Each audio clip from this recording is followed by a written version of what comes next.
আপনাদেরকে সতর্ক করি, রাত্রিকালীন সময়ে কিছু কাজ আপনারা করবেন না কখনো। যে কাজগুলো রাত্রিকালীন সময়ে যদি আপনি মুখোমুখি হন, আপনাকে কিছু পরিকল্পনা উদ্যোগ সিদ্ধান্ত গ্রহণ করতে হবে এগুলো থেকে বাঁচার জন্য। ধরে নেন আপনি রাত্রিবেলায় হেঁটে যাচ্ছেন নির্জন এলাকা, ঢাকা সিটির মধ্যে সাধারণত কম হয়, তাও হয়।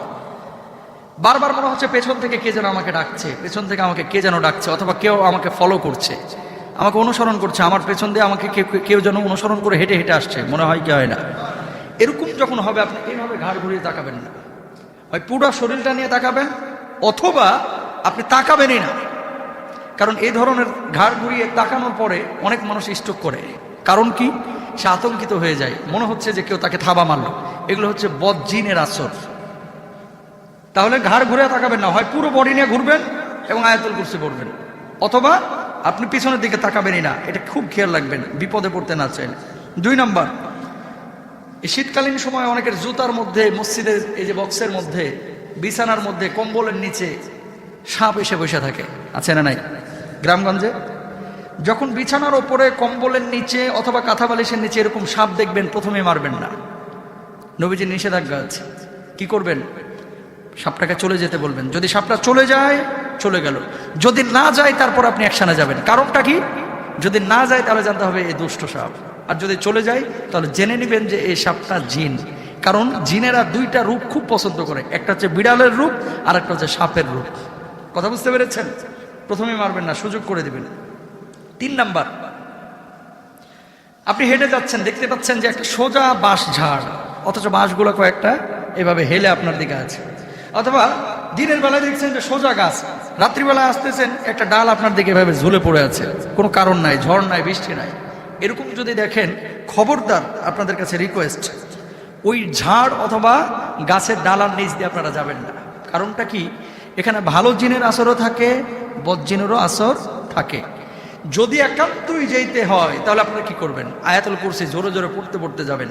এতে করে যদি বদজিন থাকে এখান থেকে দূর হয়ে যাবে। আল্লাহু আকবার বলেন। গভীর রাতে অনেক সময় শুয়ে থাকবেন, দেখবেন জঙ্গল বা বাড়ির আশপাশে যদি নির্জন এলাকা থাকে, মনে হবে যে আপনার নাম ধরে কে যেন ডাকতেছে। হয় কি হয় না? যারা সাফার, যারা দেখেছেন, যারা শুনেছেন, তারা বিশ্বাস করবেন। এরকম হয় যে আপনার নাম ধরে ধরে ডাকছে। প্রথমেই গেট খুলবেন না। যদি 3 বার ডাকে, আপনি খুব সতর্কতার সাথে আগে আয়াতুল কুরসিটা পড়ে নেবেন, তারপরে জানালা খুলে অবজার্ভ করবেন, এরপরে বাইর হবেন। নতুবা কি হবে? বের হয়ে গেলেন, এক ডাকের পরে বদজিনের আসর হবে, শয়তানের কুমন্ত্রণা হবে, আপনার উপরে বাতাস লাগবে, আপনি ক্ষতির সম্মুখীন হবেন। এটা খেয়াল রাখবেন, এগুলো জিনদের কাজ। 5 নম্বরে, যদি দেখেন যে গাছের উপরে কেউ কিছু একটা অবস্থা টের পাচ্ছেন, যে একটা অস্তিত্ব বসে আছে মানুষের মতো, কখনো বাঘের মতো, ভাল্লুকের মতো, অথবা অন্য কোনো আকার আকৃতির মতো, দ্বিতীয়বার তাকাবেন না, মাটির দিকে তাকায় চলে যাবেন। 6 নম্বর, ঘরে ঢুকেছেন, ঢোকার পরে দেখছেন যে আপনার মতো কাউকে আপনি দেখেছেন। হয় কি হয় না? ঘরে ঢোকার পরে আপনি দেখছেন যে আপনার মতো একজন কি চেয়ারে বসে আছে, অথবা মনে হচ্ছে যে বিছানার উপরে কে যেন শুয়ে, আপনার বাবার মতো, আপনার মতো। আতঙ্কিত হবেন না। কি করবেন? আপনি চোখটা বন্ধ করে ফেলেন, চোখটা বন্ধ করে জোরে করে একবার আয়াতুল কুরসি পড়ে ফেলেন। দেখবেন যে এই ভয় কেটে যাবে, এবং যদি জিনের আসর থাকে দূর হয়ে যাবে। আল্লাহু আকবার বলেন। রাতে বাম কাত হয়ে ঘুমাবেন না, ডান কাত হয়ে ঘুমাবেন। অনেকে দেখবেন চিত হয়ে ঘুমায়, বুকটা নিচে, নিতম্ব উপরে, আছে না নাই? যত আপনি চিত হয়ে ঘুমাইবেন, বদজিনের আসর তত আপনার উপরে বেশি আসবে। কারণটা কি? এই সূরতটা, এটা একটা মানে নেকেট চরিত্রের সূরত, ঠিক কিনা? ওই যে চিত হয়ে শোয়া, এভাবে শুবেন না। এগুলো জিনরা পছন্দ করে, কিন্তু আল্লাহ পছন্দ করেন না, নবী পছন্দ করেন না। এক কাত হয়ে শুবেন। খারাপ স্বপ্ন যদি দেখেন, 3 বার থুতু নিক্ষেপ করবেন। আশা করছি আপনি এই কষ্টের সম্মুখীন হবেন না এবং রোগে আক্রান্ত হবেন না। আচ্ছা, তারপরে আরেকটা বিষয়, সেটা হচ্ছে পানিতে গোসল করতে নেমেছেন, দেখা গেছে নিচ থেকে কে যেন পা টানছে। আসলে কিছুই নাই, কে যেন পা টানছে। পানির মধ্যে অনেক সময় জিনের আসর থাকে, নিচে বসবাস থাকে, এরা মানুষের সঙ্গে দুষ্টামি করে। যদি এরকম হয় তাহলে একটা আল্লাহু আকবার বলে চিৎকার দিবেন। কি বলবেন? আল্লাহু আকবার বলে চিৎকার দিবেন, তারপরে দোয়া ইউনুস পড়বেন, লা ইলাহা ইল্লা আনতা সুবহানাকা ইন্নী কুনতু মিনাজ জালিমিন। দেখবেন যে আপনার পায়ের ওখান থেকে দূর হয়ে গেছে। আল্লাহু আকবার।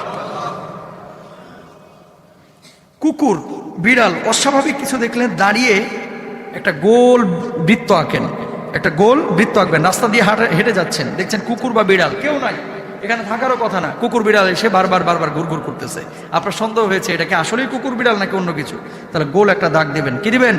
দাগ দিয়ে ওই বৃত্তের মধ্যে দাঁড়াবেন, দোয়া ইউনুস করবেন, আল্লাহ তাআলা মুক্ত করবেন। মরা মানুষ দেখতে পাচ্ছেন যে তার আত্মা আপনার পাশে ঘুরফির করছে, অথবা মনে হচ্ছে যে আমার বাবার আত্মারা আমার পাশে আছে, মার আত্মা কিছু একটা আপনি বুঝতেছেন যে একটা অস্তিত্ব আমার আশপাশে ঘোরাফেরা করছে, এরকম যদি হয় আয়াতুল কুরসি পড়বেন। আয়নায় রাত্রিবেলায় বেশি মুখ দেখবেন না, কারণ এখানে একটা ঘটনা ঘটে। এই সূরাটা আয়নায় যারা রাত্রিবেলায় বেশি মুখ টুক দেখেন, এই সময়টা জিনেরা মানুষকে কুমন্ত্রণা দেয়, বিশেষ করে বদজিন। এর জন্য যত কম পারা যায় রাত্রিবেলায় আয়না দেখবেন, আয়নার উপরে একটা পর্দা ঝুলায় রাখবেন। আর যখন সুন্দর কাউকে দেখবেন মাশাআল্লাহ বলবেন, ইনশাআল্লাহ। মিষ্টি খাচ্ছেন, বিড়াল এসে বারবার ঘুরঘুর করতেছে, মিষ্টি চাচ্ছে, মনে করছেন আপনি বুঝতে পেরেছেন যে ও মিষ্টি খাবে। যদি মিষ্টি চায় মিষ্টিটা দেন, কারণ কি জিনেরা মিষ্টি পছন্দ করে, আর বিড়ালের আকৃতিও তারা পছন্দ করে। যদি দেখেন বিড়াল বারবার ঘুরঘুর করছে আর আপনার মিষ্টি খাওয়াকে ডিস্টার্ব করতেছে, পায়ে মুখ দিচ্ছে, পেছনে মুখ দিচ্ছে, হাতে মুখ দিচ্ছে, তাহলে মিষ্টি একটা দিয়ে দেন। যদি খাওয়ান আপনার ক্ষতি হবে না, আর না খাওয়াইলে যদি মারধর করেন ক্ষতির সম্ভাবনা আছে, এটা মাথায় রাখতে হবে।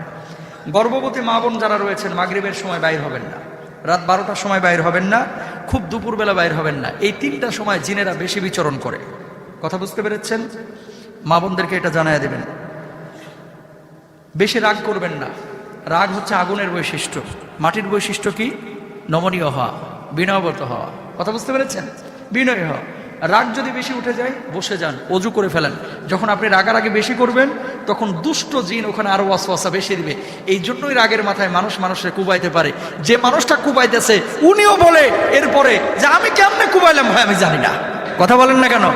রাগ যখন উঠে যায় মাইয়া মাথা ফাটায় লাইছে, অথবা বউয়ের হাত ভাঙিয়ে ফেলছে, নাউজুবিল্লাহ বলেন, জায়েজ নাই। এমন মার মারছে পোলাটারে একেবারে আঙ্গুল ভাঙিয়ে ফেলাইছে, এরপরে আড়ালে যায় কাঁদতেছে, আয় হায় আমি মারতে পারলাম এইভাবে। তার মানে কি জানেন? আসলে যখনই রাগটা উঠছে ওই বদজিন ওখানে বসছে, এর মাথাটাকে মস্তিষ্কটাকে নষ্ট করে এই আকামটা করে ফেলছে। এই জন্য তার হিতাহিত জ্ঞান হারায় গেছিল, ঠিক কিনা? এই জন্য রাগ যখন উঠবে সাথে সাথে কি করবেন? বসে যাবেন। বসে যে যদি দেখেন রাগটাও কমতেছে না, অজু করে ফেলেন।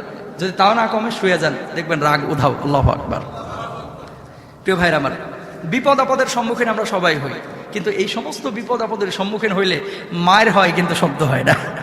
কথা বলেন না কেন? মায়ের হয় শব্দ হয় না, বুঝেন নাই? জ্বর হলে ডাক্তার ধরা পড়ে, মানে ডাক্তার ধরতে পারে। মাথা ব্যথা হলে মাথা এই আপনার পরীক্ষা নিরীক্ষা করে ধরতে পারে। হার্ট কিডনি ডিজিজ হলে এগুলো পরীক্ষা নিরীক্ষা করে ধরা যায়। এই সমস্ত দুষ্ট জিনের চক্রে যারা পড়েছে ডাক্তারের কাছে গিয়ে বলে কিছু পায় না, কোনো রোগ ধরা পড়ে না। কিন্তু যার ভেতরে আক্রান্ত হয়েছে বা যার ভেতরে ইফেক্ট করেছে সেই জানে এগুলোর জ্বালা কত। কথা বুঝতে পেরেছেন? এই জন্য এগুলো হচ্ছে কোরআনের চিকিৎসা। আপনারা এগুলো মানার চেষ্টা করবেন, আল্লাহ কবুল করুন, বলুন আমিন। এই যুবক যারা আপনারা আজকে আছেন, আপনাদেরকে একটা কথা, এই যে সুন্দর সুন্দর জিনিসগুলো আপনাদের সামনে বলতেছি, কোথা থেকে বলতেছি? কোরআন হাদিস থেকে বলতেছি, নবীজির কথা থেকে আমরা কোট করছি। কথাগুলো সুন্দর না?